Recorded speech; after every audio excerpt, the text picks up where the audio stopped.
Chapter 71, Thoughts on the Salt Trade. The lake water was clear. It glistened ever so slightly under the gradually slanting sunlight. It was no longer as hot as noon. Due to this small lake, it was as if the entire Oasis lookout had a refreshing coolness to it. Perhaps this had something to do with the solar disk installed at the top of the watchtower. Although they had already walked out of the 500 square meter coverage area, the mysterious power that absorbed sunlight still faintly affected the surrounding environment and brought a little coolness. They strolled along the lakeside. Firentus and Manad followed behind Kant. The three of them chatted cheerfully, and the atmosphere was harmonious. Manad had come from a merchant family in the Kingdom of Nords. He was extremely talkative and led the conversation, never leaving traces of flattery. He alone influenced the atmosphere positively. "My lord, this is really a miracle in the desert." Speaking softly, Manad sighed, "It reminds me of the Shares Oasis in the Sarand Desert." "Ah, Shares," Kant shook his head with a smile, "that is a prosperous place." Shares was the capital of the Sarand Sultanate. It was a prosperous city located beside the Great Oasis and a pearl in the desert famous for its economy and military. Kant was aware that Oasis Lookout was a far cry from it. "There is already a glimpse of Shares here," Manad complimented with a smile. "I hope so." Kant nodded gently. "In a good mood," he said, "everything will get better." "Definitely," Manad said. The best way to compliment someone was to make them feel prouder of something that they were proud of. The perfect compliment would hit the sweet spot. Kant's pride was naturally the establishment of Trondheim, a safe haven in the harsh Naran Desert, the expansion of the Oasis Lookout which allowed him to realize his full strength. Manad's compliment hit just right. "Manad." Kant turned his head to look at the handsome Nord merchant. "At your command, my lord," Manad bowed slightly. "From now on, you will be the leader of my trade caravan and be in charge of the administration of business." Kant gave his appointment. "I think it will be very easy for you to take up this profession." "As you wish, I will do my best," Manad nodded in gratitude. Kant smiled and nodded, "Okay." The three of them continued chatting happily as they walked along the lakeside. It was almost dusk. When they walked out of the council hall, cooking had already begun in the kitchen. The fragrance seemed to have drifted over. "The food is almost ready. It's all the same old stuff. If you keep eating it, you'll get sick of it too." Kant shook his head and touched his nose. The aroma of the food made him feel depressed. To be honest, dinner wasn't very sumptuous. "It will be in the future," Manad shrugged and smiled, "and I don't care about the quality of the food. I'm sure Knight Firentus feels the same." After a pause, Manad continued, "You must carry out the ideals in your heart, even if it means persisting in adversity. Yes, the desire brought by the tongue is just an illusion." Firentus nodded. He was a knight who insisted on his own morals. When he was roaming the continent, he had saved suffering civilians merely to uphold justice. He would not even accept the reward from the grateful civilians. This was also the reason why Firentus and Manad were able to have a drink together when they met in the tavern on the continent. Both of them had their own bottom line and morals. "Indeed," Kant nodded with a smile. His gaze deepened slightly. He thought that what Manad and Firentus said was right. But staring at the desert in the distance, a thought surfaced silently in Kant's heart: it's just too idealistic. The lack of strength made everything an illusion. At this time, Manad spoke, interrupting Kant's thoughts. "Lord Kant, there's no need to worry. We can sell our salt to the Lion Kingdom in exchange for a large amount of resources and food that will enrich our stomachs. What do you think about this salt trade?" Kant asked. "It's high risk, high reward," Manad said. "I understand that, but are there any more details?" Kant nodded. Manad thought about it and raised his head. "We won't venture too deep into the Lion Kingdom. Instead, we need to find an agent. We will be safe for the time being as long as this agent doesn't falter." "Agent?" Kant seemed to be deep in thought. That's right, Manad nodded before continuing, we neither have a professional trade caravan, nor the capital to ensure the safety of a trade caravan. The end result may not be good if we rashly trade with the Lion Kingdom. Therefore, we should find an agent who is strong enough and is willing to cooperate. We can give up part of the profits to let him establish the trade caravan of the Lion Kingdom, or even the salt of other human kingdoms. You mean to avert attention in the early stages? Kant frowned. In disbelief, he said, I don't think we can hide from those who really want to investigate this. No, why should we hide? Manad shrugged. With a smile, he said, they can know that we have a natural salt mine in this desert. Please continue, Kant frowned. Manad said, I don't believe that anyone would really gather elite troops to deal with this matter in a war between two lords. Moreover, they would have to enter via the Naran Desert and walk for 7 days before attacking the Oasis lookout. It's simply not worth it. The three of them continued to walk on, following the lake to the agricultural area on the north side. The date palm jungle was very lush. My lord. A group of Swadian footmen raised their heavy spears and saluted. Keep your guard up. Kant nodded, indicating for them to continue their patrol. However, he frowned slightly and asked Manad, these noblemen may not fight personally, but they could always employ the services of well-trained bandits. What does that have to do with us? Manad asked with a smile. Kant was slightly taken aback, as if he thought of something. Manad said straightforwardly, the trade caravan of the Lion Kingdom is not ours, but the agent's. How he distributes the profits is up to him, not us, so dealing with those noblemen is also the agent's job. That Kant raised his eyebrows slightly, pensive. That's right, Manad nodded. The profits we share with the agent do not come for free. Kant could not help but laugh. He turned to look at Manad's handsome face, shook his head and sighed. Sometimes, I really doubt whether you really are a person from Nord. My impression of them is that they are all muscular warriors who jump off ships raising axes and big shields. The business in Nord is equally developed. Manad shrugged and joked, things that are plundered must be sold, so businessmen are equally important. Ha ha ha. The three of them immediately laughed. The atmosphere was harmonious. Kant was happy that he had obtained Manad, a professional businessman. Although Phyrantus could not handle business, he was familiar with Manad and could be considered an old friend.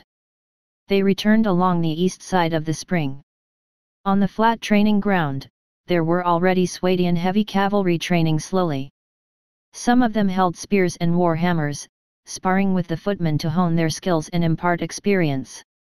As a level 4 troop class, Swadian heavy cavalry were naturally qualified to impart experience to the level 3 troop class of footmen. Kant naturally understood the rules of the training ground. It would be even more effective if it was a level 5 troop class against a level 1 troop class. Still, Kant was satisfied with this. Why had their previous conversation not mentioned what would happen if bandits indeed attacked the Oasis lookout from the desert? This was the reason. Kant's home ground was the Naran Desert. Kant, who had firmly occupied this water source, was as good as the arbiter of life and death. If anyone dared to attack, 46 Swadian heavy cavalry and 41 Swadian footmen were ready and waiting. 20 Ravensturn Rangers were also in waiting. Although there were only about 100 of them, they were all elites. If any bandits wanted to cause trouble, they would be beaten to death. Even if they were lucky enough to escape, 7 days in the Sinway range was a road towards death. Without water, they would only become miserable dried corpses. The vitality of humans was not as tenacious as Jack Allen's. Chapter 72, The Sealed Golden Light. The dinner was held as a banquet. It was a banquet for the complete victory of this battle. Bread, dried meat, cabbage, flour, date palms, all these ingredients had been transformed into all kinds of wondrous delicacies in the hands of the chefs. The food filled everyone's stomachs and brought about the comfortable feeling one felt when one had a full belly. It was the happiness of a full stomach. The only regrettable thing was that there were no alcoholic beverages to liven things up. Nonetheless, holding wooden bowls in their hands, everyone treated the cool spring water as beer. They laughed and boasted to each other about their heroic performances on the battlefield while at the same time also making fun of others for almost peeing in their pants. Of course, such accusations were met with the other party's retort. They would say that they were ambitious, and such accusations were simply slanders. The construction workers who stayed behind and did not go to the battlefield listened with admiration in their eyes. Many people had looks of admiration and fear on their faces. The battlefield was a place to test whether one was a real man or not. Swords and blades clashed against each other. Fresh blood splattered everywhere. Lives withered and death was the only constant. Only brave warriors who had long thrown away their fear of life and death and were willing to fight dared to enter the battlefield. Ordinary civilians did not dare to appear on the battlefield at all. It was the boundary between the dead and the living. However, in the end, they still laughed and clinked their wooden bowls together. They drank their water in one gulp as if it was beer. Although there were no alcoholic beverages, the atmosphere of the banquet seemed to make everyone intoxicated. Even the construction workers scrambled to hold their spring water up high and toast them as if it was beer. "Prepare your bellies, there will be no limit to tonight's dinner." Kant raised the glass in his hand. It was also filled with spring water. Nonetheless, his face had a slight flush. He looked at the soldiers sitting on both sides of the table and chairs on the street and shouted, "To victory, to the future, cheers! Cheers!" The soldiers cheered and drank the spring water in one gulp at the same time. Huff Huff Kant drank it all and exhaled in satisfaction. He signaled for everyone to continue. Then, he shrugged helplessly and said to Phyrantus and Manad beside him, "In the future, we will buy some malt liquor. The light beer from the dukedom of Leo is not bad either. They are all good things that make people feel good. An appropriate amount of alcohol can help liven up the atmosphere, but it is easy to make mistakes if one drinks too much." Phyrantus smiled gently and continued to try to dissuade Kant, "I should not have said this at the banquet, but the ban on alcoholic beverages is a wise choice for us." Of course. Kant was not angry. Instead, he smiled and said, "We must maintain our vigilance." "I understand." They had successfully destroyed the Jack Allen tribe in this battle. It was indeed something worth celebrating. However, they could not let their guard down. The standalone Oasis lookout lacked backup and support. Just one wrong step and they would be falling off a bottomless cliff, and if they fell, they would be crushed into pieces. Kant had long since been prepared. 20 Ravenstern Rangers were already on alert. They were highly skilled bowmasters. Even the dense forest of a misty mountain could not block their line of sight. Gazing at the watchtowers on top of the desert bandits' camp, one could see rangers stationed in them. Together with these companions seated on the roof who held heavy bows and were sizing up the surrounding desert, one could say that their defense was basically foolproof. It was easy to find enemies in the distance in the desert with a wide field of vision. Nothing would happen. Those soldiers who did not ingest alcohol and only drank water and ate meat could pick up their weapons at any time and form a good formation with clear heads to deal with all kinds of troubles and unusual situations. Although it was a banquet, it could also be simply regarded as a gathering. Without a large amount of alcohol that could relieve fatigue and free the mind, just what kind of banquet was this? It was the one thing they could not solve.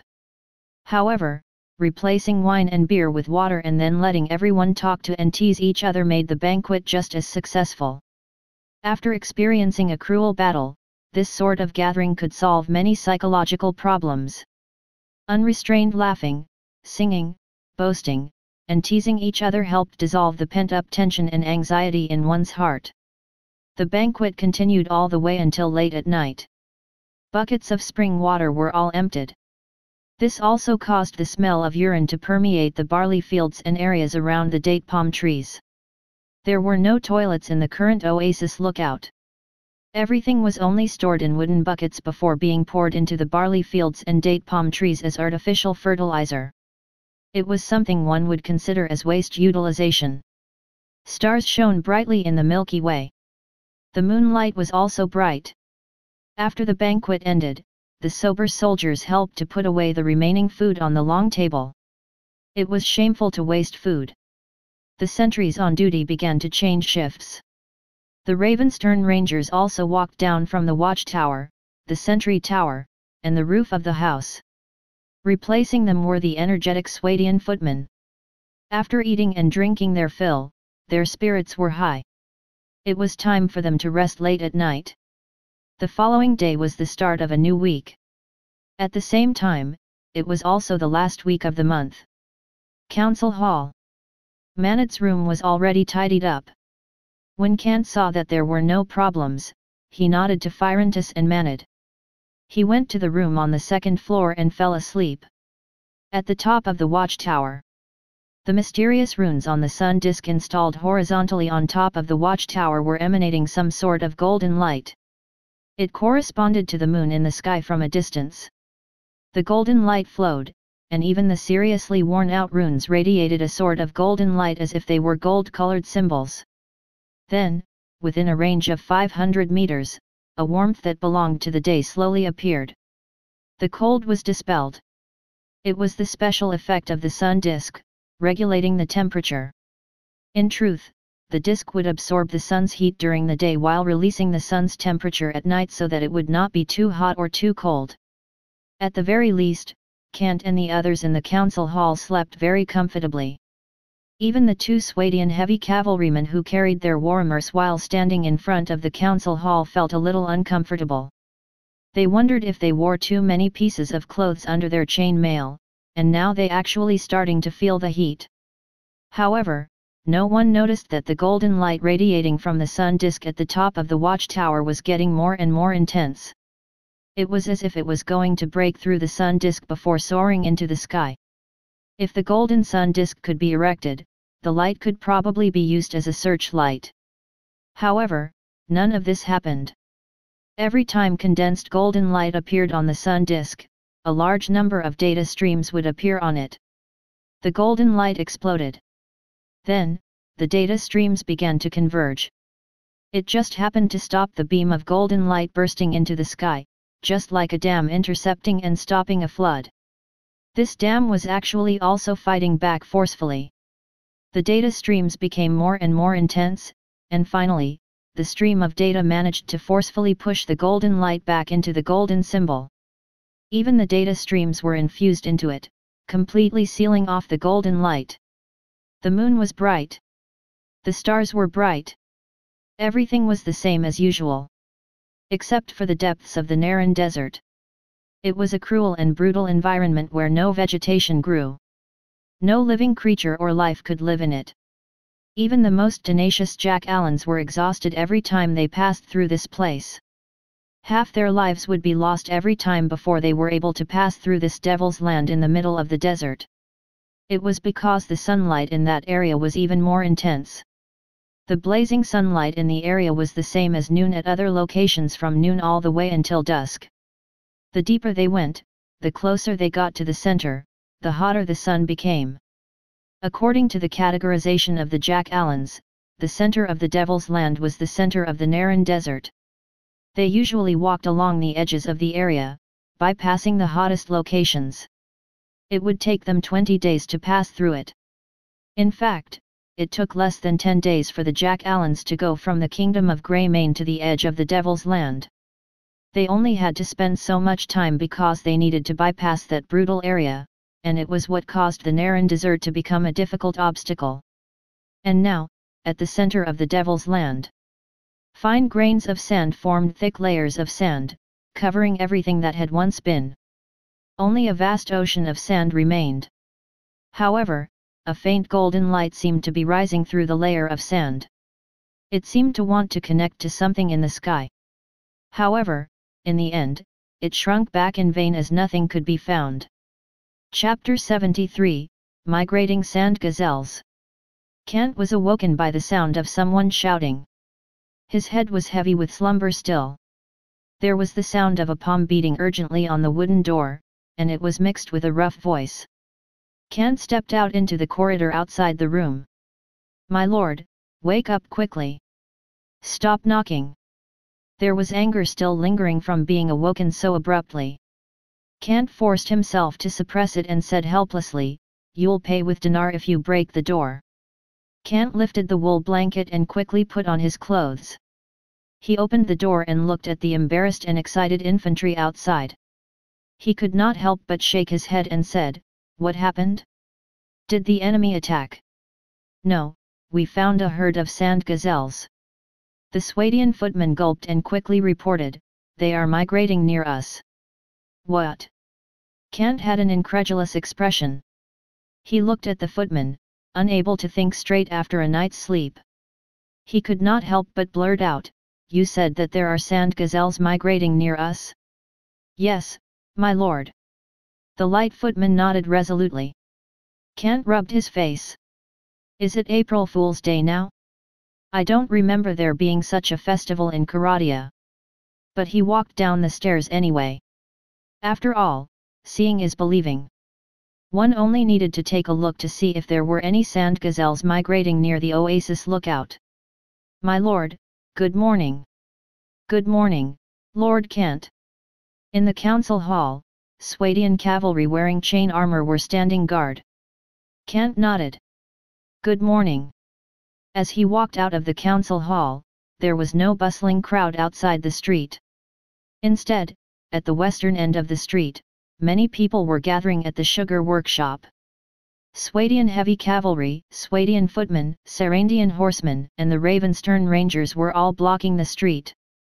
What happened? Kant frowned. He saw that Phyrantus and Monide were also standing there. They were all looking outside, full of vigor. Are there really sand gazelles migrating?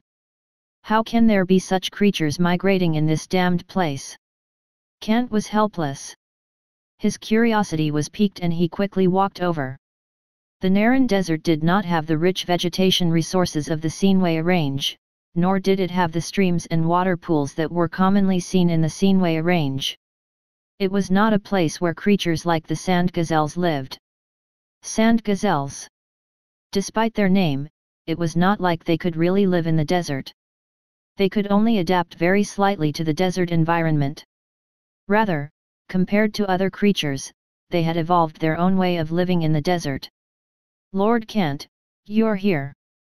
Monide heard footsteps behind him and turned his head to see Kant walking over quickly. With a smile on his face, he said to Kant in surprise, "I didn't expect the Oasis lookout to be part of the sand gazelles migration route. In the future, we can hunt these gazelles for food, and their hide for leather products." "Are there really sand gazelles?" Kant was slightly stunned. Phyrantus also nodded affirmatively and pointed outside. "There are many, my lord." The other soldiers also saw Kant walking over and bowed their heads respectfully. At the same time, they gave him a path to the outside so that Kant could see for himself in front. "I see." Kant nodded in response. Walking forward, the newly appeared small lake was sparkling. His eyes looked at the lake to the west, and then they widened as if he had discovered a new continent. There are so many." He could not help but exclaim. What they said was that there were sand gazelles migrating. From Kant's point of view, it was not just a lot. It was an overwhelming number. Thousands of sand gazelles were gathering and sticking their heads out to drink from the lake. They were orderly and vigilant. Many sand gazelles were poking their heads out of the lake to look in the direction of Trondheim. Their eyes, dark as black pearls, did not allow strangers into their depths. Their small bodies were vigorous and agile. Tufts of black hair cut across their necks from the top of their heads to the end of their backs. Among the pale yellow fur on their bodies, they looked like a long black line, adding to the spirituality of the little thing. There were also two long horns that were spiraling slightly above their heads, like sharp swords that pierced through the sky. How did they appear here? Kant swallowed, the shock disappearing from his expression. Phyrantus said from behind, we found them when we were patrolling this morning. They came from the Sinway range, and it wasn't just this herd. Many herds of sand gazelles had passed before, but they weren't as numerous as this herd. I know they came from the Sinway range. Kant nodded. He had known this since he was young. The sand gazelles in the Sinway range was a delicacy on the plates of noble families. But looking at the sand gazelle in front of him, he could not help but ask, I want to know why they went to the depths of the desert. Is there something in the depths of the desert that attracts them? A herd of cute little things risking their lives to enter the desert was unusual. The surrounding soldiers frowned slightly. They did not understand either. I may have an idea. Monide suddenly spoke. His tone was slightly hesitant, but after some thought, he still asked Kant, I remember that you once talked about the sand gazelles in the Sinway range. At the end of the month, even the most outstanding hunter of the dukedom of Leo would find it difficult to catch one during this time, right? That's right. Everyone in the dukedom of Leo knows about it. Kant nodded. This interesting matter was recorded in some books, but they did not take it seriously. After all, there were a few days a month when they could not eat the sand gazelle meat, so it did not matter too much. But who would have thought that these sand gazelles would actually appear here? This made Kant curious. Monide continued, moreover, in the ruins of the Jack Allen tribe, we once found burnt dried meat, which were all made of these sand gazelle. At the same time, I remember that your first battle in the Naran Desert was to kill the hunting team of the little Jack Allen tribe that originally occupied the Oasis lookout. Yes, that's right. It's true. Kant frowned, and the image of that time appeared in his mind. In his memory, he seemed to have arrived at the Oasis lookout at the end of the month. With this thought in mind, Kant understood. You mean to say that, in the last week of the month, there will be sand gazelles migrating near Oasis lookout? That's right. Monide nodded slightly. It's very simple, then. Perhaps there is something in the Naran Desert that is attracting these sand gazelles, even if they have to risk their lives to go in. Kant frowned slightly. Phyrontis and the other soldiers who surrounded them were all staring at them in a daze. Obviously, they had not reacted yet. Looking at the puzzled gazes around him, Monide said with certainty, it's salt. Salt. The surrounding soldiers were still in a daze. They were all model warriors. If they were asked for a way to kill the enemy in the shortest time, then they would be able to come up with 7 or 8 of the most effective ways instantly. But this kind of question was obviously difficult for them to deal with. Kant opened his mouth, and his furrowed brows slightly relaxed. You're referring to the natural salt mines? If that's the case, then maybe you're right. That's right. This is the most reasonable explanation. Monide nodded. At the same time, he also explained to Phyrontis and the other soldiers, the sand gazelles should be similar to those creatures in the Salander Desert. They have a lot of vigor and so they need to replenish a lot of salt. Therefore, they need to migrate to the salt mines in the depths of the desert to restore their salt levels, and they will use the water source of the Oasis lookout as a transit station. Monide said, this is also the reason why the Jack Allen tribe would have the dried meat of the sand gazelle. There are the carcasses of the sand gazelle in the salt mines and here in the Oasis lookout as well, which was once occupied by the Jack Allen tribe. I see. The surrounding soldiers suddenly understood. Monide chuckled and said, Lord Kant, perhaps this is a good opportunity to stock up on food. Of course. Kant also smiled and nodded. He waved at the Ravenstern Rangers behind him. He pointed at the sand gazelles and asked, can you help me set aside some of the gazelles? Fresh gazelle meat is better than dried meat, after all. Chapter 74, Needlegrass Meadows acquired. There were so many gazelles. It would be a pity if they did not set aside a few to eat. Just as well, Kant had with him the Ravenstern Rangers who boasted excellent archery skills. After all, they were a level 5 troop, so hunting these little cuties would be a piece of cake. Easy enough. The 20 Ravenstern Rangers nodded, their expressions unchanging. The lake was only 30 meters wide. More accurately, it should be called a pond, and it could not pose much of a hindrance to the heavy bows in their hands. The gazelles were also gathered in a dense herd, so there was also no need to carefully take aim before firing, like in a jungle hunt. One after the other, they raised their heavy bows, the bowstring and bow arm stretched out in a beautiful arc. They loaded a special high-grade cone arrow. Took aim calmly at the target from afar. The Ravenstern Rangers released their grip on the arrow. The accumulated power of the bow arm was instantly converted into kinetic energy for the arrow, and the bowstring vibrated ceaselessly, firing out cone arrows. Whoosh whoosh whoosh. The cone arrows streaked through the air, shuttling through space like a flash of lightning. Not far away from the pond, blood splattered everywhere. The 20 gazelles that were still drinking by the lake collapsed instantly. Their eyes, which were bright like black pearls, had completely lost their luster. That was because the arrowheads had already pierced through their eyes. The arrows had violently destroyed their eyes, hard arrowheads piercing deep into their skulls and crushing their brains. They pierced through their tilted skulls, dragging out white brain matter and bright red blood. The gazelles fell, dyeing the lake water red.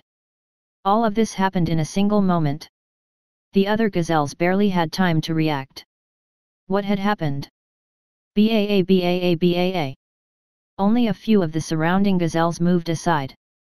They looked at the other gazelle companions lying on the ground by the lake, puzzled, and they only understood when they smelled the blood.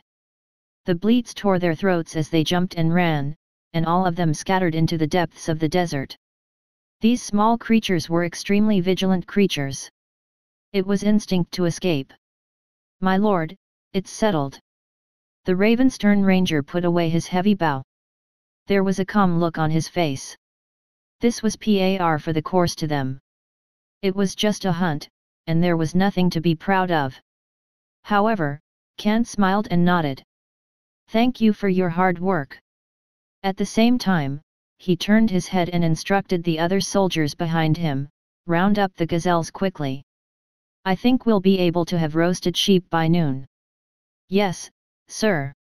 More than a dozen Swadian footmen immediately ran across the lake. There was nothing that could not be solved with a barbecue.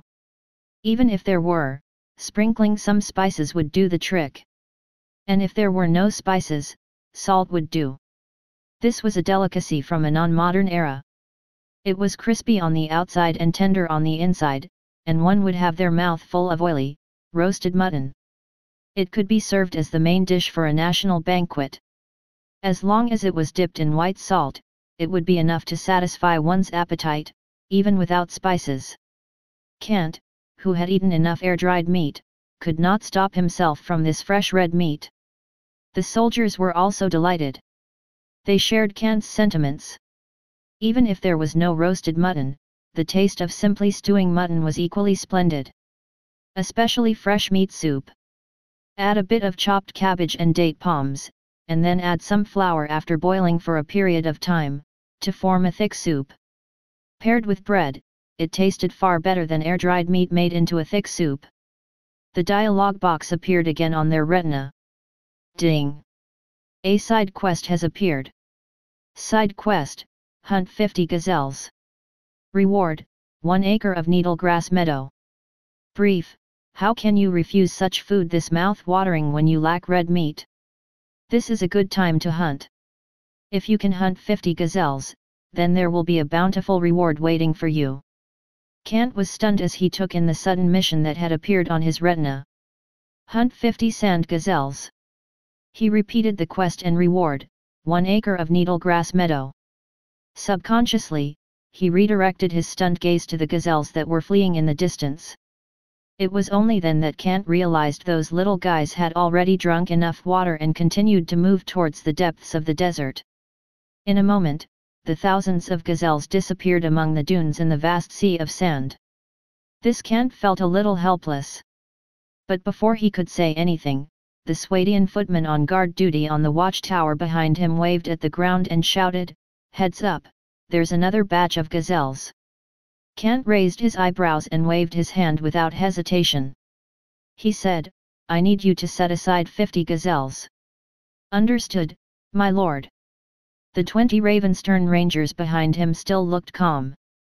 They drew their arrows from the quivers they had tied around their waist and gently loaded it onto their bows, and then turned their heads to look at the large group of gazelles that had appeared at the dune in the south. There was no pity in their eyes. They were hunters from the Ravenstern kingdom, and so they were the best of hunters. Baa baa baa. The gazelles trudging through the Seenway range were quite tired. They whispered to each other and went to the lakeside to drink water. It was obvious they did not understand why the small oasis spring water had become so large. But they did not care. In the past, when the gazelles came here, the jackallans would also be here to hunt. The frail and weak gazelles would die at the end of each month during their migration. The Seenway range stretched for thousands of miles and was so nebulous it could even obstruct the Naran desert. Even then, the sheer number of gazelles living within it was overwhelming, and so the monthly loss of thousands of gazelles was completely acceptable. Rather, this was also some sort of natural selection. Gazelles subsisted on salt. Once a month, the gazelles in the Seenway range would come to the oasis lookout in batches and head to the natural salt mine. In fact, these gazelles did not come every month. Instead, these gazelles came from different herds and different mountain areas, across 12 months. Every month, gazelles from a certain mountainous area would begin to migrate. Just as they had agreed, this dangerous but necessary migration for salt would commence. Obviously, Kant did not know. As the 20 Ravenstern Rangers drew their arrows and fired, 50 gazelles immediately fell to the ground. All of them were shot in the eyes and not a single one bore damages to their fur. If possible, these gazelles could be skinned for their hide that could be made into leather products. Skilled craftsmen could go one step further and use these soft gazelle hides to make warm and waterproof fur coats. These were also clothes that the noble sought. Ding!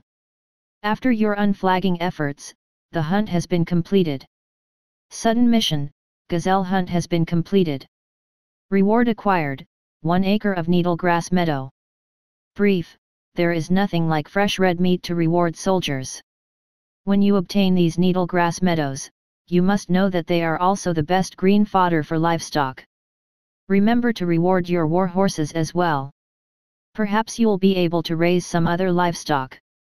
The system dialog box also gave him a hint. In Kant's mind, the 5 acres of land marked out as Needlegrass Meadow also appeared in the form of a card. The lush vegetation grew luxuriously on the sandy land. Needlegrass was the easiest of the herb to ensure survival for on the sandy land. It was a medium-quality forage grass, and could quickly take root and sprout as long as there was water. It could be used to feed livestock all year round to sate their hunger. Ding! System prompt. Needlegrass. In the early days of its life, this plant makes for good feed for livestock. Its stem leaves are tough, long, and smooth. It is a very useful fibrous plant for making paper and rayon. It can also be used for weaving baskets, grass curtains, brooms, and the like. Its leaves become extremely tough after soaking in water, and they can be used as grass rope. It can also be used to improve alkaline land, protect water channels, and maintaining water and soil. The system explained the function of this herb. Most importantly, it solved a huge problem that Kant was currently facing. The problem of horse feed. We'll be making the most of this, since the war horses can consume this as well. Kant smiled. The one problem that had been weighing on his heart was now resolved. Although the nutritional value of this green feed was not very high, they could remedy this with a bit of breadcrumbs, date palms, and minced gazelle meat. It would then be completely possible for these tall and big war horses of the Swadia army to be fed food that were high in nutrition calories, and thus gain an abundance of physical strength. The effect would only be amplified if they threw the nutrient-rich alfalfa grass into the mix. Things are already pretty good now. Kant was satisfied, and he cast his gaze towards the lake. He was deep in thought, especially about the vast flat land of sand on the west side of the lake. He also had some idea of what to do with the acre of Needlegrass meadow. Use it. His mind connected to the system, and the card in Kant's mind instantly disappeared. The data spread. From the south to the north, on the west side of the 80 by 30 meters lake, large areas of vegetation began to appear. The sandy layer had turned into sandy land. Although it was still barren, at least there was soil that could allow the vegetation to grow. Lush needlegrass began to appear, sprouting and sprouting. In an extremely short time, it appeared at the lakeside in full. The acre of land was even larger. Green filled the expanse from south to north, and there was a scattering of slightly bright flower stamens everywhere. These were all ready-made grass meadows which could immediately be harvested or grazed on. Even when the needlegrass meadow appeared, a few small birds, which had already existed in the Oasis lookout, flapped their wings and flew over from the date palm jungle. They stared curiously at the lush grass meadows with their small eyes. Chapter 75, Requirements to Level Up. The needlegrass meadow was quite lush. The entire west side of the lake had been occupied by the stubborn vegetation that grows on the sandy land. There were even quite a number of gazelles that were on their own. They looked like they had stumbled upon a whole new world when they saw the grass between the dune in the distance. In a split second, they burrowed into the needlegrass meadow and disappeared within the acre of land. It was obvious that these sand gazelles, in a panic and not knowing where to go, treated the needlegrass like a meadow within which they could hide from hunters. "They're so foolish, it's adorable." Kant shook his head and smiled helplessly at these little cuties. If they were really treating the acre of needlegrass as a hideout that could save their lives, then they were like sheep walking towards a tiger, pointlessly offering up their tiny bodies for burial within. But as Kant thought of this, an idea flashed through his mind. He turned his head to look at Monide and asked, "Can we tame them?" "The sand gazelles?" Monide's tone reflected his doubt. "Yes. They look tameable." Kant nodded. Monide hesitated, but he still shrugged and said, "My lord, although sand gazelles are indeed tameable, there is little value to taming them. Why don't we just buy some sheep or goats to raise? The wool, sheepskin, mutton, and goat milk produced, they're all much better than what we'll get by simply taming these sand gazelles for food." "Is that so?" Kant paused and smiled ruefully. Monide was right. Sand gazelles were wild animals. Aside from the fact that they were difficult to domesticate, the value of domesticated gazelles on their own was not much. This kind of gazelle that lived at the edge of the desert was not as valuable as goats and sheep. One could not gather wool from it, and it could not be milked to make cheese.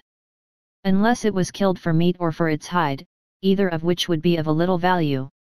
In short, they made for good prey, and there was no need to tame it. "It's a new week, let's get moving." Kant clapped his hands and signaled for the soldiers gathered at the street corner to disperse. But as he looked at the sand gazelles that they had brought over and piled up beside where they stored their spices, Kant still instructed, "Skin them. We'll feast on the fresh meat today, and if we can't, then we'll let it dry into air-dried meat." "Yes, my lord." The soldiers behind nodded.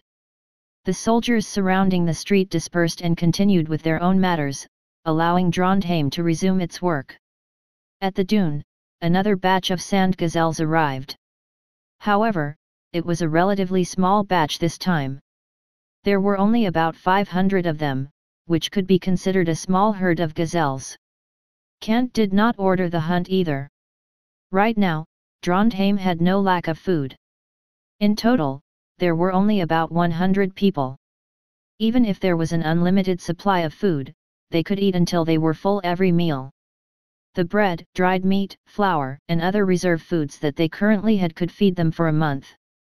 Moreover, at the end of every month, there would be new sand gazelles arriving. Kant did the math. If this is how it is, then we should get around to forming a trade caravan as soon as possible. Forming a trade caravan was one of Kant's current strategic goals. It was obviously irrational to spend precious dinar and rely on system merchants to purchase certain materials. After all, relying on a country like the Dukedom of Leo that was rich in resources was better. Some of the higher-priced food and tools sold by system merchants, for example, were extremely cheap in the markets of the Dukedom of Leo. Here was the most typical example of all. The system merchants sold tools, such as axes and hoes, for a total of 100 dinar. This amount of money was almost on par with how much it cost for a Swadian knight to level up, which was 120 dinar. One would only have to think about it briefly to realize that this was not cost-effective at all, and that it was better to spend a few silver coins to buy a dozen or so tools. As for a precious trade item like table salt, there was no issue in exchanging one bag of it for hundreds of tools. Kant was thinking. The system dialog box appeared on his retina. Ding! A new week has begun, following the sunrise. Income: you have collected 0 dinar worth of taxes in Trondheim village. Expenditure: you have paid 2,186 dinar of wages to the entire army. Summary of finances: currently, there are no civilian, merchant, or factory taxes imposed in Trondheim. There is no income. The main expenditures were 369 Swadian footmen, 1,472 Swadian heavy cavalry, 145 dinar for Sarandian horsemen, 100 dinar for Firentis, and 100 dinar for Monide. This was the financial report that appeared early Monday morning. Kant glanced at the numbers on it and his expression was calm. He had long been mentally prepared for this. Trondheim was currently relying solely on the help of the system, and this was how they had been able to hold on until now. Moreover, the population had all been converted into soldiers for combat. The overall development model was also based on military priorities. If one wanted to build factories and carry out commercial activities, at the very least, they would have to wait for Trondheim to develop further. Just like now, Trondheim could continue to level up. Remember, I still have a level up card. Kant did the math. This was the reward from the mission that he had obtained after helping the system absorb the strange items. Looking at the golden card floating in his mind, Kant's mind contact system silently said, "Use." Ding. System prompt. Unable to raise the level of the village. Please construct all buildings needed for the village to level up in time. The village can only level up after construction is complete. Remark: please base your consideration of the number of houses to be built upon the subsequent upgrade. The system spat out a dialog box. The golden card in his mind did not disappear. On the contrary, it was still floating in Kant's mind. Looking at the introduction, Kant frowned. Build all the buildings needed for the village to level up? As Kant let himself think, a dialog box appeared on his retina again. It was the existing buildings in Trondheim, as well as the buildings that had yet been built and the construction pack. Constructions available: Council Hall, House, 6 buildings, Watchtower, Desert Bandits Camp, Grocery Store, Sugar Mill, Training Ground. Constructions available: House, City Wall, Mill, Well. Construction pack: Post House, Stone City Wall. Kant understood. City Wall, Mill, and Well? He spoke softly, but his brows were slightly furrowed. The reason why he did not build these 3 buildings was that they were currently useless in Trondheim. Even if they were built, it would only be a waste of time and dinar. An introduction of the building popped up on his retina.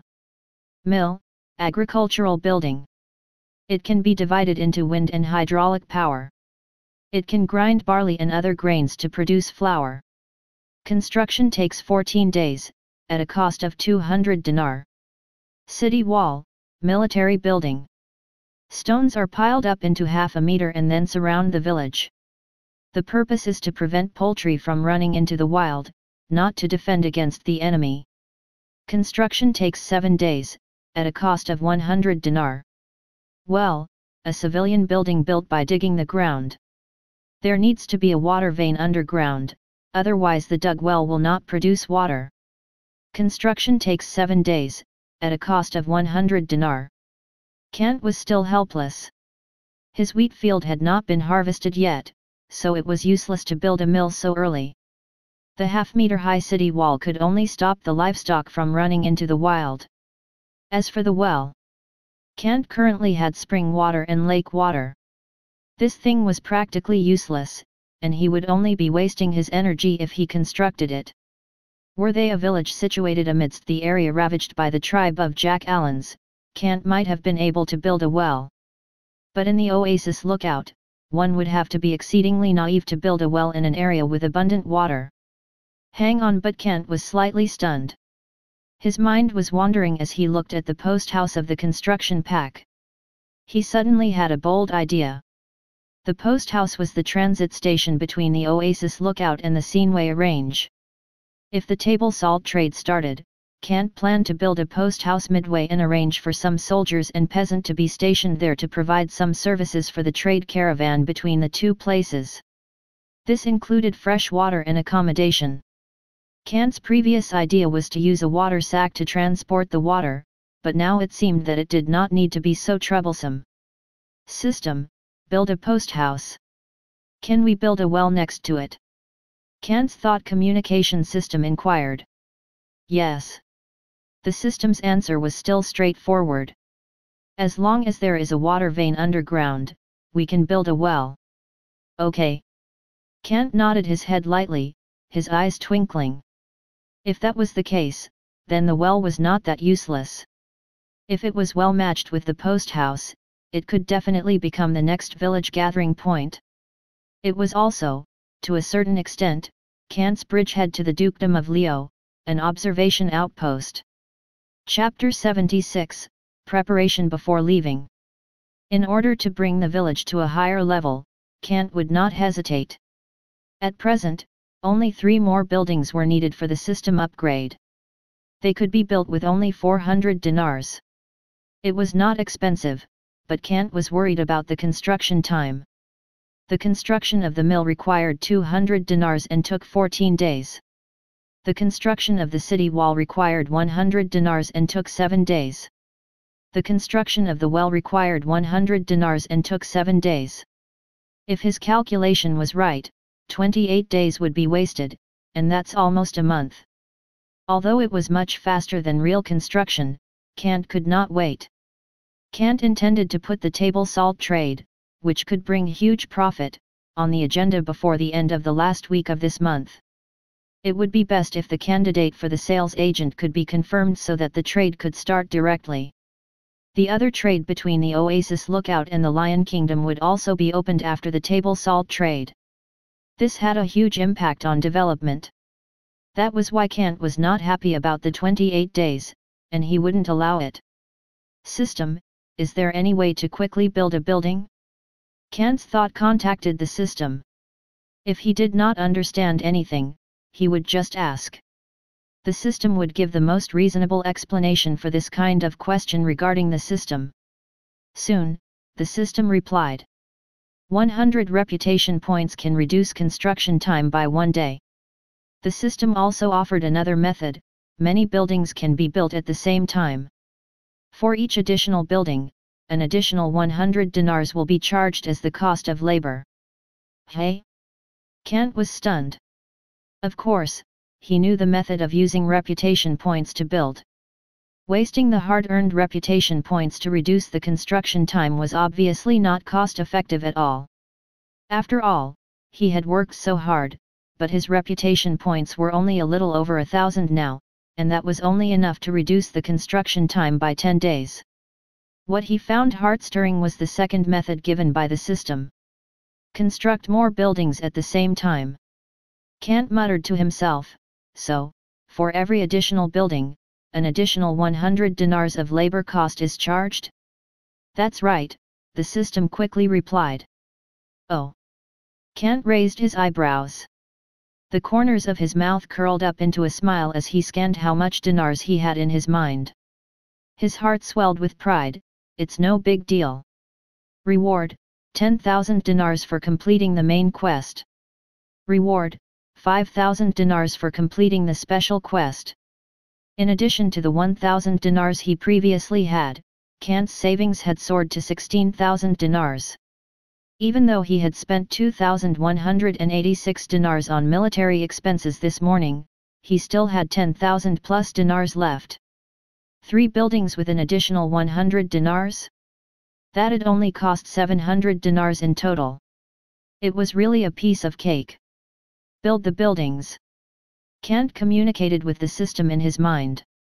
At the same time, he set up the mill at the empty desert on the east side of the spring water. The mill was useless at the moment, but it could be used as a warehouse. Once there was a good harvest of barley, and when Kant also bought all kinds of grains from the Lion Kingdom, the mill could be put into use. The empty desert in the surroundings could be used as an open-air warehouse temporarily, killing 2 birds with 1 stone. Kant thought about the city wall carefully. Although this half-meter-tall building was defined as military construction, it had no use to Kant at the moment. They were in the Naran Desert. It was not an area that had lots of natural resources or a forest with a complicated environment. There were no ferocious carnivores. There were no thieves or burglars. Most importantly, Kant did not have much livestock. The war horses had already recognized their owner and would only stay close to the Swadian cavalry. Even if their owner died on the battlefield, they would not leave the battlefield too far without anyone controlling them. But this would work. Shaking his head helplessly, Kant discovered the function of the city wall. Through the communication system in his mind, Kant confirmed to start the construction of the city wall, build the city wall around the 7.5 acres of barley fields and the 2 acres of date palm jungle.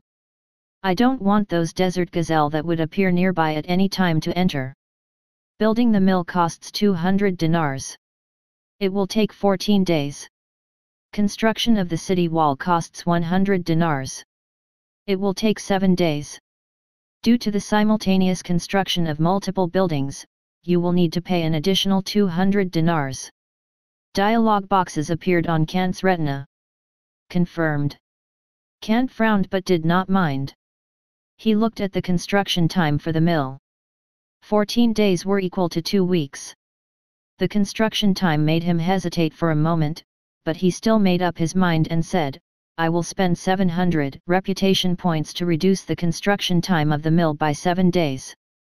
Ding Systems notification. You have used 700 reputation points. The mill's construction time has been reduced by 7 days. He needed all the buildings to be completed by the end of this week. It was time to bring the village to the next level. Kant speculated that after the village being leveled up, 2 choices would appear. One was a military fortress, and the subsequent level up in the game would be castle. The second one was town that represented economy, and the next level up in the game was city. Of course, Kant would choose to build Trondheim according to the castle interface. If he didn't have sufficient military force and defense capability, he wouldn't be able to keep a foothold in this area. No matter how prosperous Kant's city was, it would only benefit other parties in the end. Power came from the barrel of a gun. Kant would not forget this saying and did not dare to be careless. At this moment, a large number of construction workers appeared behind the dune. There were 200 of them in total. Besides, 10 carriages that accompanied them were filled with various construction materials. They were heading toward the Oasis lookout. The leader of the caravan was the construction coordinator who had left after building the house in 7 days. Now the chubby coordinator was all smiles. He thought that nothing would go wrong sucking up to the Lord. It had not been long since he left, and now there were already new orders and missions for him. It really made him happy. Especially when he thought that he could make a fortune this time, happiness was written all over his face. Kant also noticed them. He walked over and chatted with the construction coordinator. Since they were all acquaintances, he did not ask too many questions. These construction workers' craftsmanship had left a good impression on Kant. Now, other important matters were waiting for him to deal with. For example, the table salt trade, and the construction of the post house and well. Go and tell Manat and Phirantus to see me. Returning to the council hall, Kant casually ordered. Yes, sir. A member of the heavy Swadian cavalry, who was in charge of standing guard, immediately responded and left quickly to search for the two targets. Soon, the two arrived at the council hall. My lord. Manit and Phyrantus respectfully placed their hands on their chests and saluted. Have a seat. Kant gestured and went straight to the point. He said, now that the development of the Oasis lookout has basically come to an end, I plan to go to the Lion Kingdom. Manit, you will go with me. Phyrantus, you will stay behind and be in charge of guarding this place. Yes, my lord. Phyrantus immediately nodded. However, Manit frowned and asked Kant, my lord, isn't this too impatient? After all, we haven't started producing table salt yet. At the very least, we have to do a background check on the candidates for sales agents. Candidates? Kant's lip quirked upwards in one corner. After living in the Lion Kingdom for 16 years, he was not completely ignorant. Letting out a breath, he looked at Manit casually and said, I have a candidate in mind. As long as you can make him understand what profit means and persuade him to work closely with us. I will do as you say, my lord. Manit nodded. Very good. Kant smiled. The Sinway Range, which separated the Naran Desert from the Lion Kingdom, was not completely impassable. There was a gap in it. It was the passage that the Jack Allen tribes in the desert used to enter the Lion Kingdom. It was also the only passage that connected the two places. Now, of course, the Lion Kingdom had built a fortress to defend the gap in the mountain range. The Stone Pass. The name meant that the fortress was as solid as stones, firmly guarding the pass. It had not been built for long, its construction started 10 years ago to defend against the Jack Allen. Its function was just like its name, guarding the passage like a solid stone. Even the Jack Allen tribes that were scattered on the Sinway Range could not casually pass through the gap in the mountain range to travel between the Naran Desert and the Lion Kingdom's mountain range like they used to. However, Kant knew better that the Baron who was responsible for guarding this pass was also a little short on cash. Chapter 77, Memories of the Lion Kingdom. Nevertheless, Kant had to be prepared. Kant never took his safety for granted. I will lead the team on this mission. Kant's fingers gently knocked at the table. However, his brows were furrowed. After pausing for a moment, he said, the 5 Sarandian horsemen and the 10 desert bandits that we currently have will come with us to the Stone Pass to protect us. All right. Manit nodded. He would follow the Lord's arrangements when it came to military matters which he was terrible at. On the other hand, Phyrantus frowned, he was worried. He suggested to Kant, Lord, aren't you going to bring along more people? There's no need. Kant smiled and said, we have enough manpower. The nobles of the Dukedom of Leo would not allow a large unfamiliar troop to appear in their territory. In Kant's impression, the Baron at the Stone Pass was a new Baron who was granted knighthood after performing meritorious deeds in a battle. However, compared to those experienced nobles who knew how to endure and compromise, he was more impulsive and overzealous when it came to defending his territory. Noble boar. Kant shook his head helplessly, but there was a hint of mockery at the corner of his mouth. It was a very derisive term given by the Dukedom of Leo to those who did not have a noble background and only knew how to fight and kill to obtain military achievements. It was the same term used for merchants who donated money to obtain noble status. Without the so-called noble heritage, the background that was built upon the marriages among the nobles, one would not be truly accepted into the noble circle. Actually, this did not just only happen in the Dukedom of Leo. The other human kingdoms had a similar situation. Should we bring the Swadian heavy cavalry? Phyrantus was still trying to persuade him, the members of the elite heavy cavalry, even if there are only 10 of them, will still deter those who harbor ill intentions. Even so, it is too ostentatious. Kant shook his head. He glanced at the 2 members of the Swadian heavy cavalry who were standing guard at the door and sighed in his heart. The heavy cavalry was indeed an elite force. They had flat-top helmets that covered their faces. Each of them wore a chainmail armor made of iron plates and thin rings, a linen robe on the outside, and a grey cloak that hung down to their calves. Besides, they also had locked gloves, leather boots that were inlaid with iron, and a spiked war hammer that hung from their belts. The cavalry's shield under the cloak and the cavalry's lance, which was held tightly with one hand and stood on the ground, were like a bright lamp in the night. The outfit was way too eye-catching. Moreover, even the military horses under the cavalry were covered in mail armor and linen coats. They made a rustling sound when they walked. They looked like steel puppets, and this added to the visual impact of these heavy cavalry soldiers. This set of equipment and attire was good enough even if they were compared to the Dukedom of Leo's elite order of battle. Only the knights who were in the noble family's reserve forces were allowed to have this kind of equipment. Captain Rowan, who escorted Kant, and the 19 cavalry soldiers under him were only wearing chainmail armor, and that was only because they were Cameron, the Duke of Leo's household cavalry. The ordinary cavalry could only wear mail armor made of iron rings. "We are there to start a trade." Kant shook his head and sighed. "It's not good to be too ostentatious." Phyrontis understood Kant's concern and could only nod. "It's a pity." However, if he thought about it really carefully, the Sarandian horseman was also a Class 4 troop. Their combat strength would not be too bad. There would be no problem for them to lead the 10 desert bandits to protect Kant and Manad. They would encounter any enemies in the Naran desert. The most important function of the guards was to intimidate those who harbored ill intentions when they arrived at the pass. For example, the ubiquitous thieves, burglars, or those bandits who dared to appear in the wild to rob houses. In fact, the Dukedom of Leo had not been a safe place because of the war that had been raging on for years. Due to the Stone Pass proximity to the Sinway Range, there were many demonized creatures and Jack Allen tribes. The public security was even worse.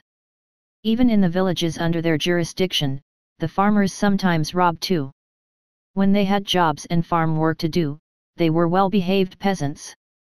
Once they didn't have any jobs, and during the farm slack season, to provide for their family or to make a small fortune, they would form groups and become the outlaws. It was a common phenomenon. And there was a reason for this. The Dukedom of Leo was divided into 3 counties, the North, the South, and the East County. The North County, where the pass was located, was the poorest. Although the Sinway Range acted as a barrier, the heat of the Naran Desert still had an impact. The land in North County was relatively barren, and it was also slightly desertized. Only to the south and across the plains behind the mountain of Leo, there was the most fertile land in the country, as it was close to the Resnistikan River and a vast swamp lake. It was responsible for 50% of the country's grain production and was in the South County, which was directly under the reign of Cameron, Duke of Leo. The East County was under the Countess Ishara's jurisdiction. Although she was Kant's aunt and Cameron's cousin, they were estranged and did not stay in touch. Thinking of this, Kant came back to his senses. Phyrontis and Manad were still quietly discussing the safety issues with each other. Kant couldn't help but laugh at himself. "You are just overthinking." The purpose of this trip to the Stone Pass was only to explore the route. He had no intention of going deep into the Dukedom of Leo. Not even in the future. As long as Kant found the sales agent he wanted and handed everything over to him, the interests of the Dukedom of Leo would have nothing to do with Kant himself. He was only responsible for delivering the goods and not getting involved in the maelstrom that would eat people alive. Kant was very clear about it. He was also testing the bottom line of the Dukedom of Leo. He would use the table salt trade and his contact with the Stone Pass to test how the noble families would view him after he chose to leave the castle of Leo and exiled himself to the Naran Desert. What would they think of someone who survived the desert and was lucky enough to obtain a natural salt mine? Venturing into the heart of the Dukedom of Leo? Kant would not do that. He was not stupid. Before leaving, Kant also made some arrangements for the few government affairs of the Oasis lookout. He inspected the construction site and the deployment of the troops. After everything was settled, he was relieved to hand over the authority of the Oasis lookout to Phyrontis. Kant put a lot of trust in this Swadian knight and had never doubted his ability. Kant did not doubt the troops and generals that the system recruited. However, these people who came into the system had their own emotions and wisdom. They were all very much alive. Although they were absolutely loyal to Kant, they had to be assigned carefully because they had very different abilities.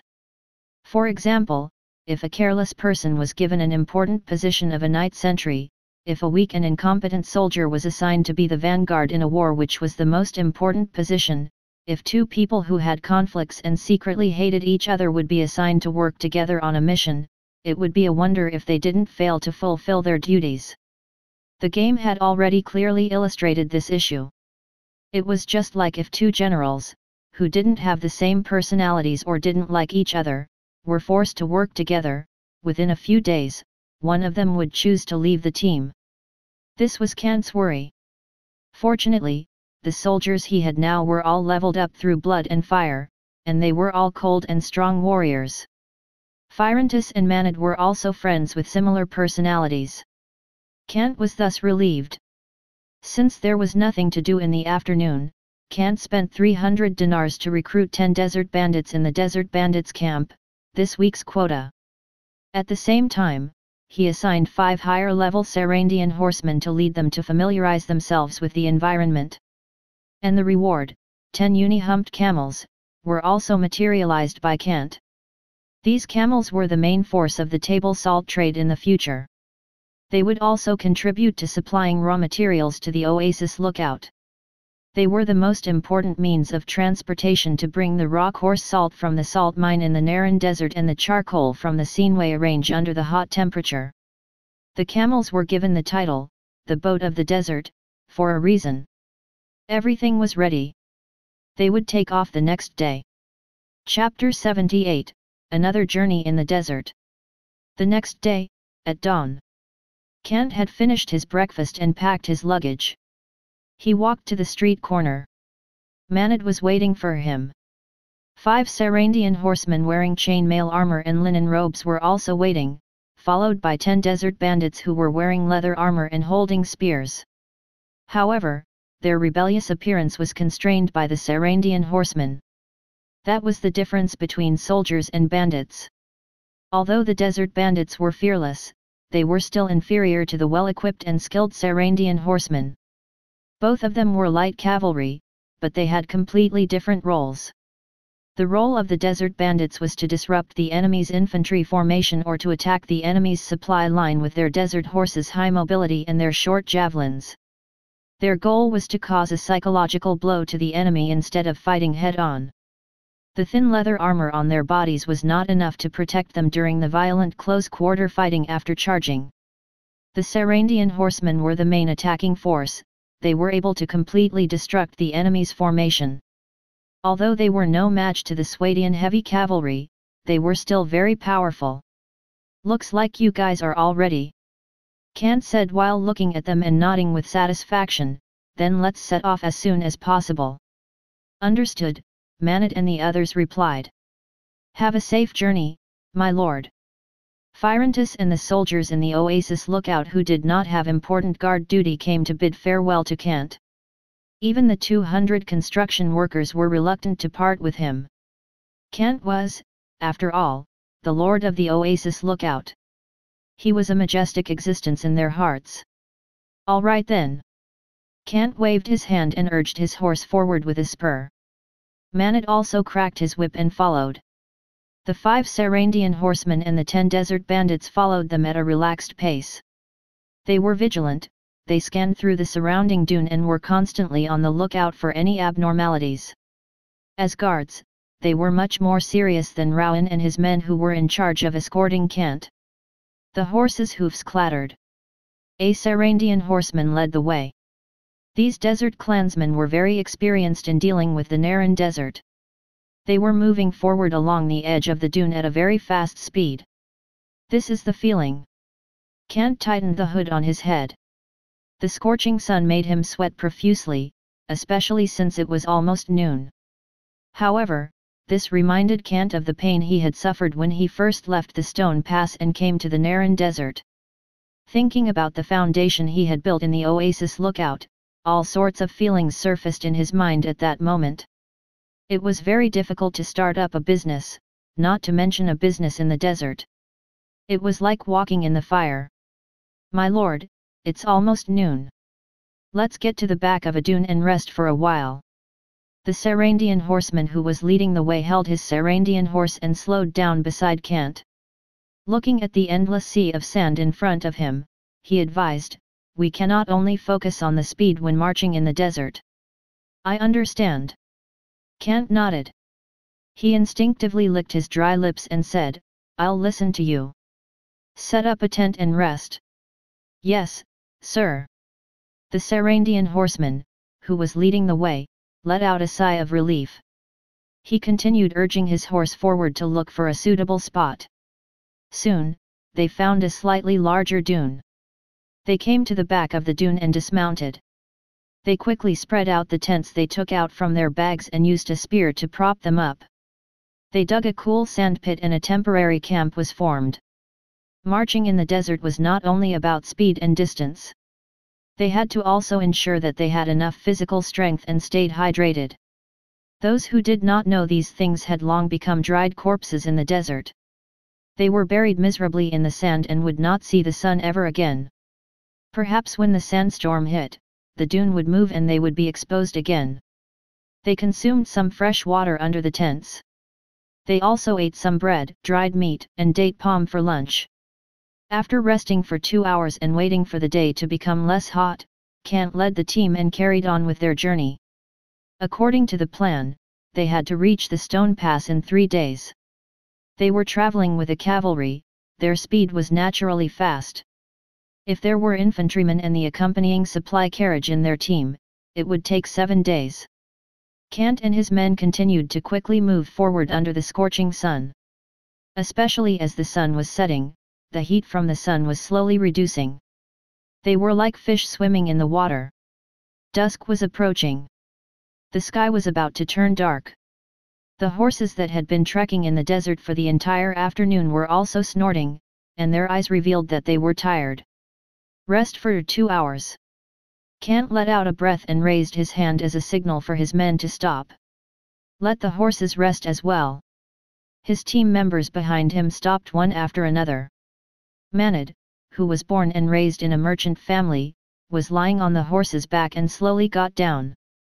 After a day-long bumpy journey, both of his legs were sore, and he looked strange when he walked.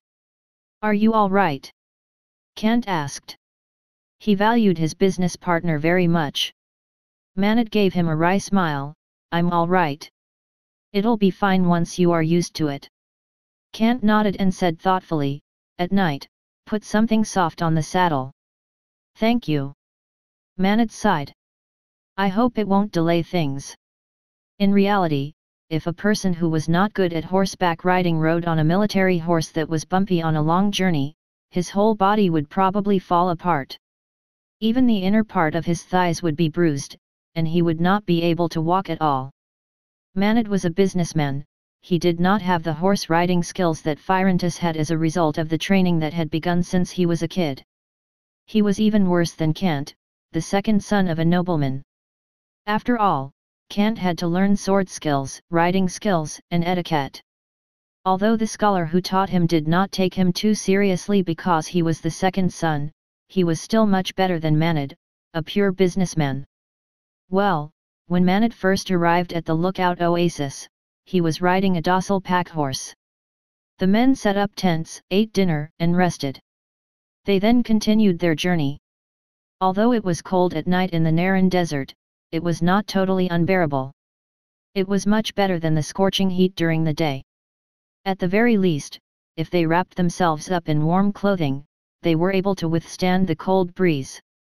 The team continued to move forward. The bright moonlight and the splendid starry sky gave them quite some light. There were no clouds in the Naran desert, so it was very bright. Kant was riding on the horse, and white mist came out of his mouth and nose. His whole body was cold, and even when he swallowed his saliva, he did not feel much heat. Moreover, the feeling of tiredness brought about by the darkness at night also made him feel exhausted. I haven't reached my limit. He swallowed his saliva and looked at Manit and the cavalry behind him. Thoughts gradually emerged in his mind because of the tiredness due to the long journey. Seeing that the moon had already reached the center of the sky, he asked, "Who knows what time it is now?" His voice was hoarse, and he sounded a little weak. This was normal after a long march, not to mention that they were marching in the Naran desert, which consumed a lot of physical strength. "It's almost midnight," answered a Sarandian horseman. "Midnight?" Kant took off his hood and his breath formed a condensed white mist from the cold air. He murmured, "So, we have traveled for a day and a night?" "About half of the journey," one of the Sarandian horsemen estimated and said. Manit also nodded weakly and said, "According to the calculation, we have already traveled more than half of the total distance." "Okay," Kant swallowed his saliva. Kant closed his eyes, his thoughts quickly connected to the system in his mind. "Can we build a post house and a well here?" "You can build a post house but not a well," the system replied. This answer made Kant frown. "Why can't we build a well?" "There's no underground water," the system's answer was straightforward. Kant was stunned. There was indeed such a rule for the construction of a well. He looked at the vast sea of sand around him under the bright moonlight. He couldn't help but laugh bitterly. How would there be underground water in such a damn place? Manit and the others behind him kept quiet. Even the Sarandian horsemen and the desert bandits, who were born and raised in the desert, were unable to quickly locate the underground water in the unforgiving desert. Locating the underground water required some sophisticated skills. Luck also played a part. There was a vast area of nothing but sand. Finding shallower underground water? It was no different from finding a needle in a haystack. However, the system replied, "There's an underground lake 3 miles ahead, a well can be built on it." At the same time, Kant's retina also displayed some abnormalities. A light blue line extended from the bottom of Kant's feet all the way to the south. It seemed to be the location of the lake 3 miles away that the system mentioned. "Let's go." Kant swallowed his saliva and gave the order. Of course, he chose to trust the system. Chapter 79, Letter from Veruga. The system would never make a mistake. Following the light blue line, they soon arrived at a place where the sandy ground was relatively flat. Kant tightened the reins. His face had become even paler due to the cold. However, his eyes were burning as he looked at the ground in front of him. "This is it." The light blue line indicator stopped extending in the area in front of them. It obviously meant that the underground lake indicated by the system was hidden under the vast layer of sand around this area. Build a well.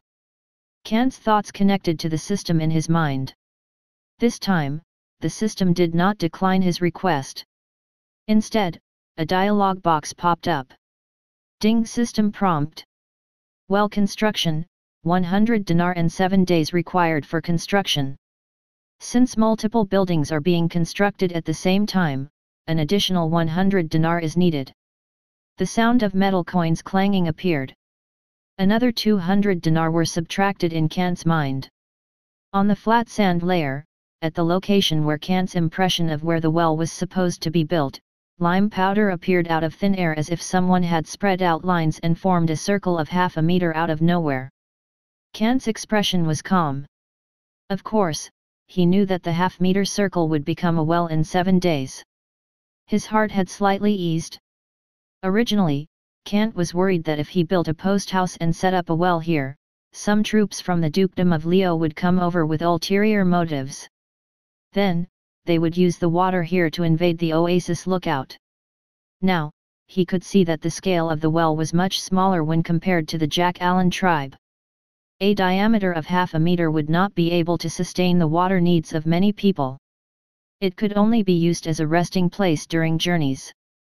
Even if enemy troops invaded, as long as they used stone slabs or stone pieces to plug the well, they could easily disable the place. After all, the most likely scenario for those trying to dig up the well again in this area within the desert was that the stone slabs and pieces used to build the well would collapse. This would cause the surrounding sand layer to collapse inside, burying the well in a ridiculous amount of sand. By then, it would be impossible to dig it up again. The sand layer was not a layer of soil. They flowed and moved. It was almost impossible to dig. Kant nodded to himself. At the same time, he connected his thoughts to a card in his mind and said, "Build the post house." It was the building that he had drawn. In the game, the function of the post house was to inform the players to return as soon as possible when the enemy arrived with the intention to loot the village. Paired with the watchtower that could delay the raid, it could be said to be very useful. Now in the real world, a post house also had a similar function of scouting and informing. Data spread. A two-story building appeared next to the well. It was a structure made of stone and wood. It was a standard Swadian building style, sturdy and durable. There was also a platform on top of the roof that where one could use to observe the surrounding situation. "I can sleep in it tonight." Kant looked at the 300 square meter building and smiled. Nights in the Naran desert were cold. The thin linen tent could not block the bone-chilling coldness. "That's great." Manad also nodded as he trembled. He subconsciously tightened his clothes. As a young merchant, even though he was robbed of his goods and was forced to wander in the continent of Karadia, he lived a good life. He had never experienced such a tough military life. Now that a post house had appeared, it was like a warm paradise had appeared in the hellish desert. It was not only him, but the soldiers behind him also felt the same. "Tie up the horses and remember to give them some water." Kant stretched out his hand and ordered, "After you are done, we can make a fire and have a good rest in the rooms inside." Hip hip, hooray! The soldiers from Sarand cheered. After unpacking their bags, the 5 Sarandian horsemen carried their sharp scimitars inside to check. After confirming that there were no problems, they found the straws and firewood stored in the post house. They took out their flints and struck them together a few times, causing sparks to fly. Then, they lit a bonfire in the fireplace inside the hall. A hard-earned warmth immediately filled the room as the flames rose. A few pine oil torches were also lit and were inserted into a few grooves in the room. These were torches used for lighting. The grooves were distributed reasonably. With the torches inserted into the grooves, the entire hall began to brighten up. The 10 desert bandits tied up everyone's horses and poured fresh water into the trough to let the war horses get some food. One by one, they rubbed their hands together while walking into the post house with cold air coming out of their mouths. Later, they simultaneously went to the fireplace to warm themselves. They did not care that the choking smoke generated by the burning firewood was a little too much. Instead, a relaxed expression appeared on each of their faces. "Manad, drink some hot water." Kant also brought a water sack that was heated by the fire and handed it to Manad, who was slumped on the chair with his legs spread apart. Kant smiled and said, "It seems that you have never experienced a life like this before." "That is certainly true." Manad smiled wryly. "It's really too difficult." After grabbing the water sack, warmth spread all over his hands. Manad withdrew his separated legs to make himself more presentable and polite. However, the pain of his inner thighs made him frown. Then, he shook his head helplessly and said, "I will get used to it in the future. It will get better in the future." Kant shrugged and turned his head to look out of the window. As he did this, he slightly furrowed his brows together. He seemed to have heard the sound of footsteps. Beside the stove, the desert bandits who had put down their bags and luggage reacted even more intensely than the rest. They reached out to pull out the scimitars hanging on their waists. Then, they pointed their shiny blades at the door with grim expressions. "Who goes there?" The 5 horsemen wearing Sarandian chain armor and Sarandian helmets also pulled out their sharp scimitars. The gear they were equipped with made them the equivalent of heavy footmen. As such, they were not afraid. They raised their shields with their left arms and placed them in front of their bodies. They glanced at each other before walking to the door while shouting angrily, "We heard your footsteps. Don't sneak around. Come out and show yourself." Lords of Sarand, don't be rash, we are on the same side. Outside the door, a trembling voice emerged. The owner of the voice sounded extremely afraid. He was even stuttering as he spoke. We are from the construction team of Veruga. We received a mission to build a well here. Hey! Kant was slightly stunned. He turned his head and looked at Manad. The expressions of the desert bandits who had already drawn their scimitars turned from grim to calm. However, the 5 Sarandian horsemen at the door walked towards the door quickly. They carefully held their shields in front of them. When they saw 10 people wearing linen robes, holding tools, with a carriage full of materials behind them, their expressions finally relaxed. They turned to Kant and reported, "Lord, it's the construction team from Veruga. Let them in." Kant waved his hand. He understood that these were the construction workers that the system had arranged to build the well. The reason he was stunned was that he did not expect these construction workers to be from Veruga. Kant thought that they would be the Sunno construction workers that he had seen before. Veruga was a city of the kingdom of Roduk, while Sunno was a city of the kingdom of Swadia. The distance between the two cities was relatively large. Construction workers are selected from random cities. Kant nodded thoughtfully. The workers walked in from outside. They were dressed no differently from the construction workers from Sunno. The only difference was that there was a slight change in their accent. It carried the sharpness and euphemism of the mountain area of Roduk. Regardless, they could still be understood. "It is a pleasure to meet you, my lord." The leader of the construction team bowed respectfully. "Right." Kant smiled. "I hope I didn't trouble you guys for making you come all the way from Veruga to build a well." No, it is our honor." The leader of the construction team quickly bowed and saluted. "To be able to serve you, great Lord Kant, it is an honor that we can talk about all our lives. We will definitely build your well seriously." "That is wonderful to hear." Kant nodded with a smile. The people of Roduk came from a complex mountainous area, but their personalities were quite simple and their compliments were also somewhat sincere. Kant had nothing to do, so he also had a few words with him. The leader of the construction team also saw Manad, who was next to Kant, and could not help but be slightly stunned. "Ah, it's Lord Manad. You know me?" Manad asked curiously. The leader of the construction team said, "Of course, you have been to Veruga before. All the girls in Veruga are saying that you are handsome." Kant, who was next to him, smiled and shook his head. Manad could be said to be the most handsome man on horseback. He was handsome and had a powerful family background.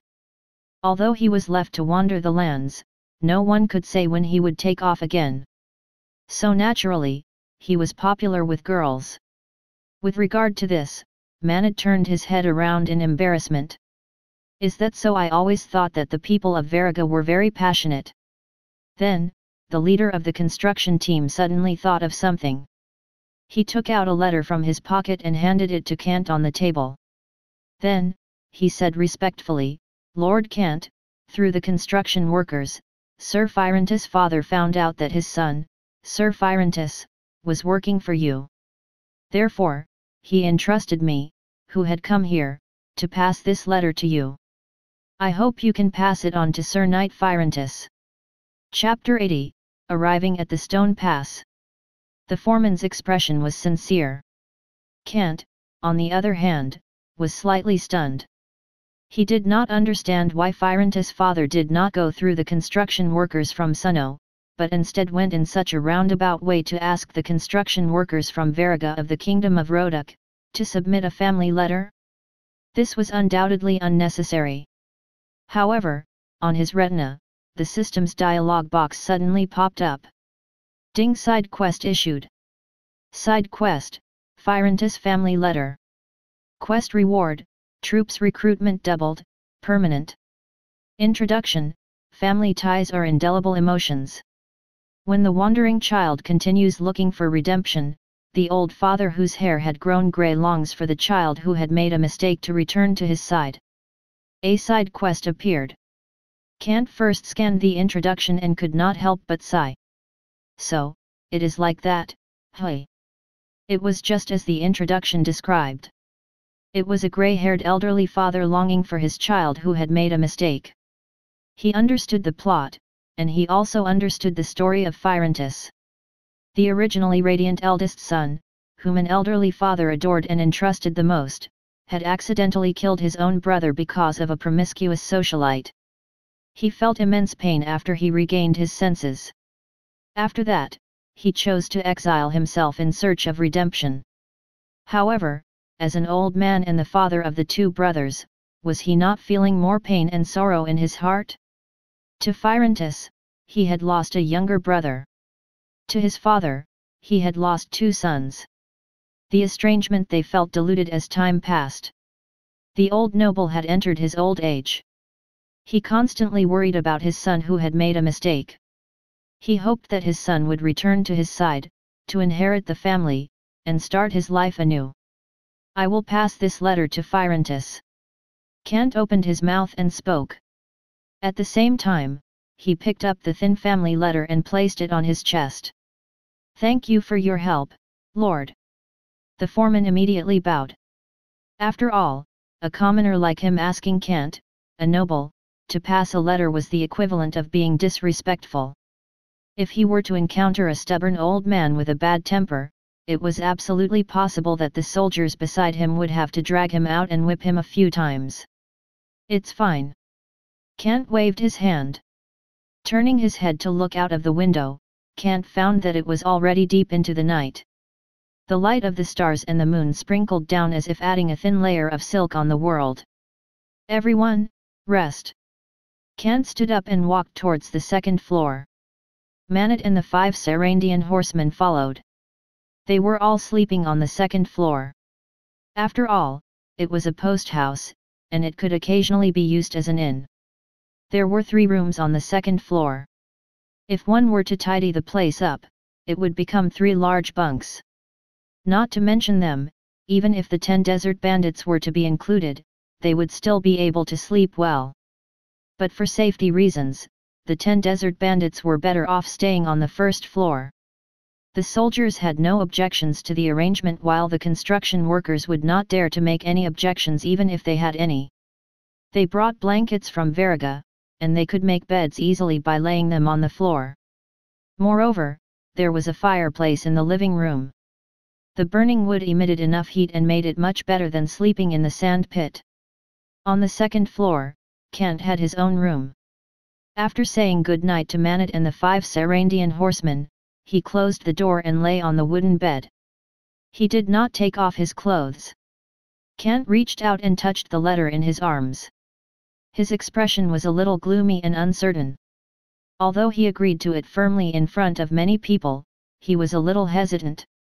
It was because Kant did not know if his current general would choose to leave if he were to hand this letter to Phyrantus. Such a thing had never happened in a game before, since those had been virtual worlds controlled by programs. But now, it was the real world. Phyrantus had his own thoughts and beliefs. He also had regret for his dead brother and guilt towards his old father. Perhaps he would really leave Oasis Lookout and return to Sunno in the system. Now, to tell the truth, Kant did not want to give this letter to Phyrantus even if it meant that the temporary side quest had to fail. Doubled troops recruitment. Kant narrowed his eyes slightly as he glanced at the reward of the quest. So what if the number of recruits doubled? It would still not be able to match Phyrantus' value. This was a knight who was a military noble and familiar with the kingdom of Swadia's troop configuration. He was the equivalent of a general who would lead the kingdom of Swadia's troops in the future. How could he let him go so easily? Kant let out a deep sigh. His eyes were filled with gloom. Troublesome. Compared to the virtual world where data was king, reality was really troublesome. Manet, the soldiers, and the construction workers all saw Kant accept the letter. Even if Kant could give the order and prohibit them from telling anyone, Phyrantus' father had entrusted this construction team to deliver the letter. This meant that he could also entrust other construction teams to complete this task. It was not something that could be hidden for too long. Forget it, it's just a letter. Kant closed his eyes and decided to simply not think about these troublesome things. He understood Firentis' character. He was definitely the standard of a knight of justice. During the start-up phase of the Oasis lookout, during their most difficult time, if this general of his who had been entrusted with high hopes were to choose to leave, it was possible that an indelible influence would be left deep in his heart. Kant opened his eyes. Then, he closed them again. He knew that Firentis was a good man. A good man would have ideals and principles. Fortunately, he was not one. The night froze. The light from the post house pierced through the window and illuminated the sand outside. Time passed little by little. The distant horizon lit up with a touch of white. At dawn, the fragrant smell of food had emerged from the kitchen of the post house. The desert bandits were using the charcoal in the fireplace to bake bread and dry meat. Just outside the post house, the construction workers from Veruga had already finished unloading the materials on the carriage. They were busy with their tools and were cautiously digging the well beside the post house. Kant also woke up. He walked down the stairs and saw that Manad was handling some trivial matters.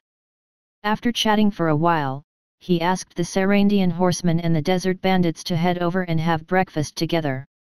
They still had a lot of things to do. "My lord, are you leaving soon?" The foreman was also a little surprised. Kant nodded. "That's right, you guys work hard over here. We have left some food and water for you. I saw that you have brought also your own bread and water, so we left some dried meat for you." "Thank you so much, my lord." The foreman immediately bowed deeply to thank him. Kant chuckled. "Do your best and dig the well. By the time we come back from afar, I hope that we can drink fresh and clean water from the well." "Definitely." The foreman nodded with gratitude. Without saying anything else, Kant continued onward and led the team forward. The post house was only one of the quests. Even after Kant reached the stone pass, he would still have to inspect the surrounding scenery arranged to look for an empty space that could be used for a lumberyard. He would then have to send camel squads and peasant farmers over to cut down the trees and transport the lumber back. Charcoal was absolutely necessary for the brewing of white salt. The sun rose and time passed. Morning, noon, afternoon, dusk. Just as the sun was setting in the west, emitting layers of dim yellow light through the clouds and dyeing the desert golden, the originally faraway scenery range that looked like a gigantic majestic dragon was already within reach. Kant's route was correct. And as he gazed into the distance at the connected and consistent scenery range, a gap suddenly appeared in his sights. It was said that it was a canyon that appeared due to the wrath of the gods. However, now, it was the only link between the Naran Desert and the northern county of the Dukedom of Leo. The stone pass was located within it. It was built on the south side of the canyon, near the Dukedom of Leo. It was built entirely from stones and wood of the scenery range. It could not be considered as a strong and well-defended castle. However, against the Jack-Allans who did not have siege weapons and possessed few armor pieces and iron weapons, it was more than enough. "We're here." While continuing to lead Manad and the cavalrymen forward, Kant let out a sigh of relief. The wide canyon was right in front of them. The mountain rifts on both sides were quite smooth. It was as if they had been sliced open before being moved to the sides, forming the two cliff walls. The wind had brought and spread yellow sand into the canyon. Crushed rocks and sand were everywhere. There were also many withered trees that had fallen from the cliff at the top of the mountain. No one had cleaned them up. As the years went by, debris accumulated and made it somewhat difficult to walk on the road. Luckily, around 1,000 meters of the canyon could still be considered empty. They had to spur their horses to travel a considerable distance. Then, around 1,000 meters in front of them, a stone wall connected to the cliffs of the stone pass on both sides appeared in front of them.